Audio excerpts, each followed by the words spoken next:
Breakfast on BBC Radio Kent with Gemma Sturber and John Warnett.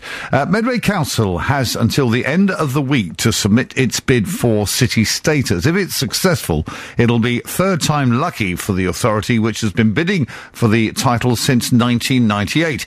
It wants the 5 Medway towns, including Rochester, to be known collectively as the City of Medway. We'll speak to the leader of Medway Council in an hour's time, but first we're joined by 2 people who are against any change in the area's status. Management consultant Peter Cook, who runs a business in Gillingham, and Christine Firminger, who is the secretary of the City of Rochester Society. Good morning to you both. Christine, if I could start with you. I mean, obviously Rochester had city status. How did it lose it? Well, it was it happened during the government rearrangement back in the 1970s of the various boundaries to counties, and it was decided by the outgoing council before Medway Council came in that the area would become known as Medway and not by the names of the individual 5 towns. So they basically decided that Rochester shouldn't be a city anymore and didn't do the necessary paperwork to keep that handle, as it were. That's absolutely right. And that was a deliberate decision by them, was it? It was. Okay. So you now, I take it, want Rochester to have its city status back, do you? Most definitely, and it's a fudge to call the area Medway. Rochester must be in the title of any new city. Why is it a fudge? Why can't we have the City of Medway?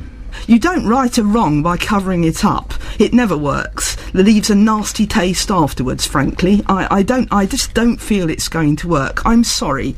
That's more my viewpoint. So the wrong was allowing the city status of Rochester to lapse, you say? That was the wrong? It was a total betrayal.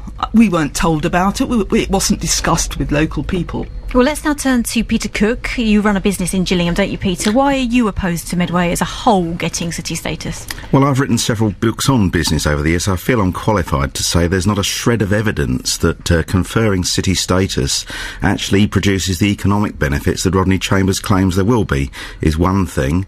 It's also an expensive waste of time.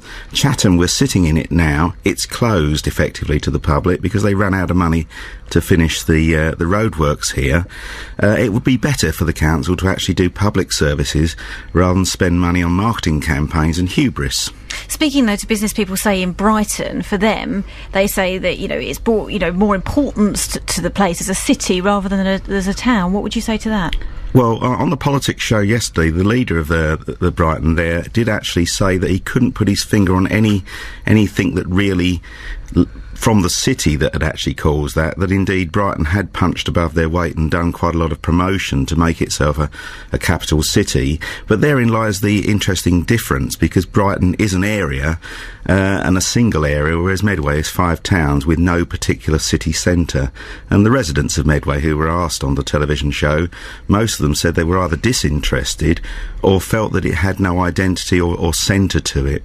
But do you think maybe if, rather than just, say, going for Rochester again, it would be better if all 5 of the Medway towns were seen as important as each other? I think the importance of the towns is a side issue. Rochester actually has the various qualities of once being a cathedral city. I know one doesn't have to have a cathedral, etc., but Rochester is the heart of the towns, as it were. And if you were to increase your chances of getting the bid, then Rochester would be a very good idea. Christine, I wonder if what you're really saying is that you felt that the unitary authority of Medway was also a mistake, and you would like to still have, Rochester upon Medway City Council as we used to have. Yes, I would. I think. So it's not just the fact that Rochester's not a city anymore. The whole unitary authority thing, you think, was a mistake? Well, it was a government decision at the time, and that was considered to be the way forwards, and perhaps on various levels it has, but it's degraded Rochester, however you care to look at it. Peter, what about you? Do you think that was a mistake, the unitary authority idea? The Unitary Authority was probably a good idea at the time. I'm sure somebody thought it was a good idea. But if you look at Kent now, with Kent being a partnership with Essex, Medway Towns actually doesn't have the resources to really perform against Kent. And if you see how it's going, Medway starts to look like West Berlin inside East Germany now. Well, what do you mean by that? So Christine's just fallen on the floor. Well, I'm not surprised, yeah. I nearly did something similar. She didn't see that coming. No. No, I think Medway doesn't perform as well, and I think having just joined the two counties together in a partnership, I wouldn't be surprised in 10 years if Medway was reintegrated. Isn't it not fair to say, though, that the Medway towns under Unitary Authority leadership have grown, exponentially, and the Riverside development, the lot's gone on since it's been in sort of, since it's been in charge of its own, future, as it were. That's exactly the point. I think that Medway has done a good job in many respects in redeveloping the area from its dockyard roots. I would prefer public money to be spent on that rather than badges and signs and symbols and campaigns.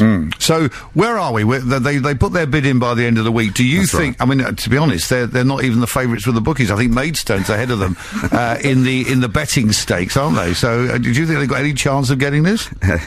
Well, no, because there's a lot of good contenders, which there weren't when they started. There was only 3 or 4, but there's about 30 brilliant contenders, and the best they can do, the best hope they've got, is to bungle the job again and not put the paperwork in this time. So that it doesn't happen. So let's assume it doesn't happen. So you're quite happy for to carry on as we are with no city status for any part of the Medway towns, because this is the only game in town, isn't it? No, I do think that if you're going to put a bid in, then you should put a bid in that's likely to win. And the most likely bid to win is Rochester upon Medway, which was, it has a precedent. Christine, I'm sure, could tell you a lot more about that. Well, we probably haven't got time for the full history of Rochester, but we know it's got a glorious past, and I'm sure it'll have a glorious future as well. Peter Cook and Christine Firminger, thank you very much indeed for joining us this morning. The debate continues, and later in the programme we'll talk to the leader of Medway Council, Rodney Chambers, who I believe has a different idea about what should happen to Medway and its city status.